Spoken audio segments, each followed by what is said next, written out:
La science et nous. Une émission proposée par Sylvie Vauclair.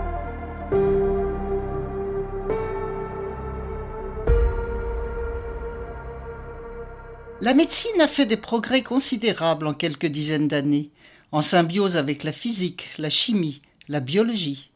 C'est un vrai basculement depuis que les scientifiques ont compris que le corps humain est en fait de molécules avec lesquelles on peut interagir. On a déjà parlé dans d'autres émissions de la découverte de la structure de l'ADN en 1923 par Watson et Crick, de celle de l'ARN messager en 1961 par Jacob, Wolf et Monod, et de l'utilisation de tout un ensemble de ces molécules à des fins thérapeutiques. Tout est allé très vite. À notre époque, quand vous achetez un médicament, on vous parle tout de suite de molécules. On annonce qu'une nouvelle molécule thérapeutique a été découverte pour guérir telle ou telle maladie. Tout ceci a conduit à une nouvelle discipline appelée médecine moléculaire, qui a permis de très grandes avancées pour traiter les maladies, mais aussi pour les diagnostiquer au départ, ce qui n'est pas du tout évident, en particulier pour les maladies rares. J'ai avec moi aujourd'hui un grand spécialiste toulousain de médecine moléculaire, spécialisé dans l'étude des facteurs de risque des maladies cardiovasculaires et métaboliques, Bertrand Perret. Bonjour Bertrand. Bonjour Sylvie. Bertrand Perret est actuellement professeur émérite de biochimie et biologie moléculaire à la faculté de médecine de l'université Paul Sabatier à Toulouse. Il a été dans le passé directeur adjoint puis directeur du Centre de physiopathologie humaine de Toulouse-Purpan entre 2002 et 2010. Puis il a été chef de service de biochimie et chef adjoint du pôle de biologie au CHU de Toulouse entre 2011 et 2020. Bertrand, est-ce que tu peux nous dire dans quel domaine cette médecine moléculaire a eu la plus grande importance, une importance primordiale, historiquement? Alors, historiquement, la médecine moléculaire s'est développée pour le diagnostic de maladies que l'on qualifie de maladies rares, qui sont souvent des maladies de déterminisme génétique.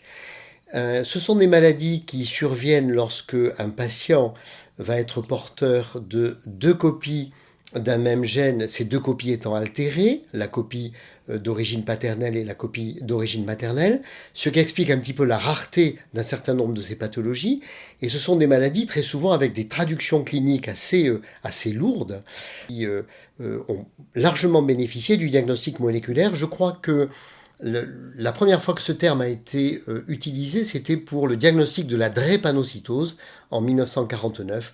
C'est une anomalie de l'hémoglobine. Alors si je comprends bien, en fait, il peut y avoir un père qui a un gène défectueux, disons, enfin, une mère qui a aussi un gène défectueux, et en fait, il y a un problème chez l'enfant si les deux gènes défectueux se retrouvent ensemble, c'est ça?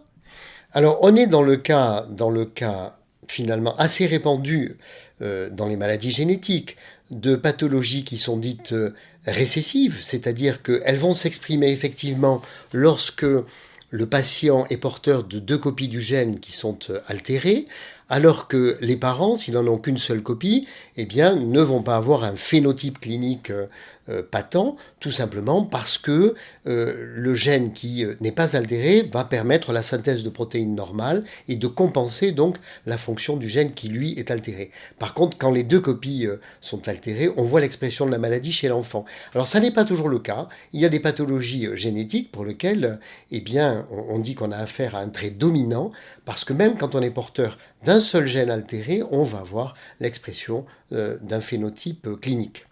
Alors pratiquement, en fait, comment est-ce qu'on reconnaît, enfin, je ne vois pas exactement comment pratiquement on peut reconnaître une maladie rare et comment on peut la détecter? Alors, très souvent, les choses ont été un petit peu dans l'ordre inverse, c'est-à-dire que tout part du patient, d'un phénotype clinique particulier, et sur cette présentation clinique, on va se rendre compte qu'il y a par exemple une anomalie biologique. Dans un certain nombre de maladies rares, par exemple, c'est une enzyme qui est déficitaire et qui va provoquer l'accumulation de composés dans plusieurs cellules de l'organisme, par exemple dans le système nerveux. Et une fois qu'on sait qu'on a un déficit sur cette protéine, sur cette enzyme, on va remonter sur le gène et aller chercher par séquençage quelles peuvent être les anomalies, les mutations présentes sur ce gène. Donc il y a toujours cet aller-retour entre le phénotype clinique, la protéine, le gène, et ensuite on fera le chemin inverse lorsque on cherchera à caractériser l'impact de nouvelles mutations. Et est-ce que ça peut permettre justement de guérir certaines de ces maladies ou au moins de les traiter? Alors, il y a deux types finalement de réponses à cela. La première, c'est que lorsque on connaît de façon précise un diagnostic et qu'il est d'origine génétique, lorsque l'on met le doigt sur un déficit particulier, on va pouvoir essayer de contourner ce déficit, d'administrer par exemple une enzyme que l'on qualifie d'enzyme recombinante, c'est-à-dire issue du génie génétique, ou bien d'utiliser des médicaments qui contournent un petit peu l'obstacle et la difficulté. Et il y a de grands espoirs maintenant pour arriver à de la thérapie génique, c'est-à-dire d'être capable, chez des très jeunes enfants, de modifier l'expression d'un gène, tout simplement en administrant au bon endroit eh bien un fragment d'ADN qui va permettre de corriger l'altération moléculaire au niveau génique. Alors ces histoires de, j'ai envie de dire, manipulation génétique fait très peur aux gens, donc je crois que c'est très important de savoir qu'il y en a à des fins thérapeutiques qui sont très importantes pour sauver des enfants.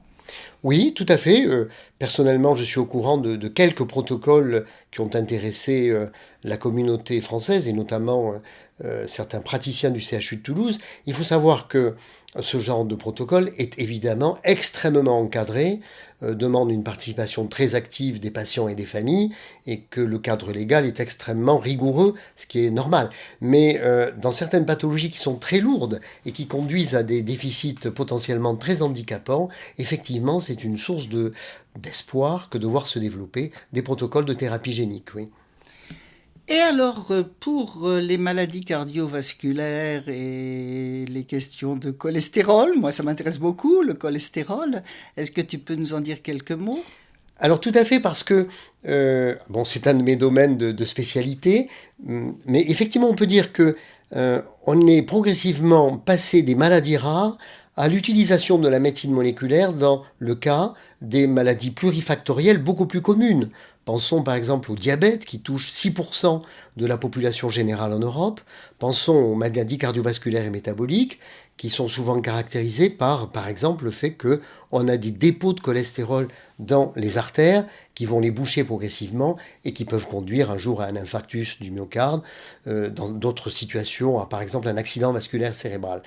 Là, on a quelque chose de tout à fait intéressant qui a une série de découvertes qui ont donné lieu à un prix Nobel en 1985, donc c'est déjà assez ancien, où deux jeunes médecins ont réalisé un ensemble d'observations en partant par exemple de situations caricaturales, situations caractérisées par une hypercholestérolémie familiale homozygote très sévère.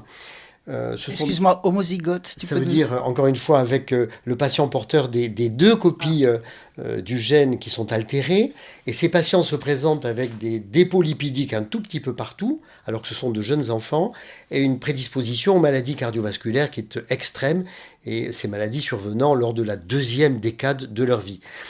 Et donc, en cherchant bien, ils se sont aperçus que chez ces patients, il semblait bien qu'il y ait un récepteur qui prend en charge le cholestérol, qui chez ces patients était déficitaire.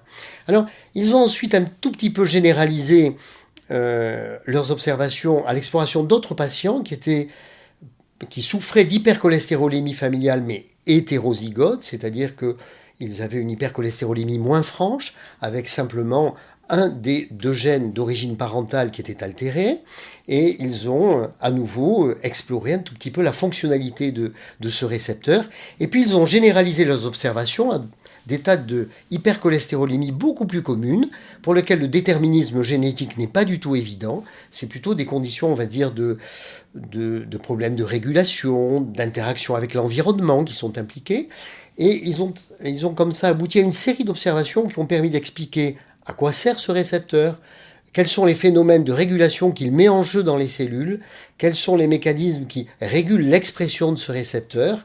Et ils sont arrivés finalement à découvrir, en collaborant avec des collègues qui s'intéressaient aux levures et aux champignons, une nouvelle classe de médicaments qui cible très précisément ce récepteur et qui permet évidemment d'être très efficace dans la réduction du cholestérol.